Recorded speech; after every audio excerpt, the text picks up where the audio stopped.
আমি প্রবাসী বহু লোকরে বলছি, বুকে জড়াইয়া বেটা এমন বিদেশ কইরো না।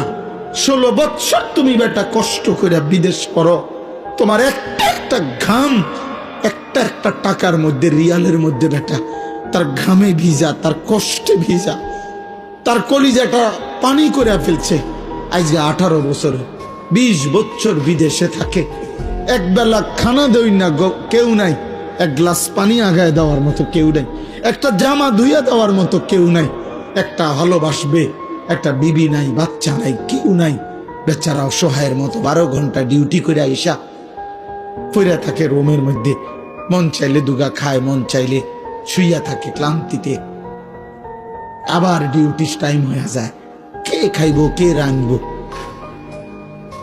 এত কিছুর বিনিময়ে তোমার স্ত্রী দেশে বাজারে বাজারে ঘুরে গ্রাম চুক্তি বেড়াইতে লগে কথা কয়, তোমার ছেলে নামাজ পড়ে না, তোমার মেয়ে অসৎ চরিত্রবান, চরিত্রহীন কোনো লম্পটের সাথে হারাম প্রেম করছে, হ্যাঁ তুমি বই বই বিদেশ করতে আসো, করো বিদেশ করো, আরো পয়সা কামাও।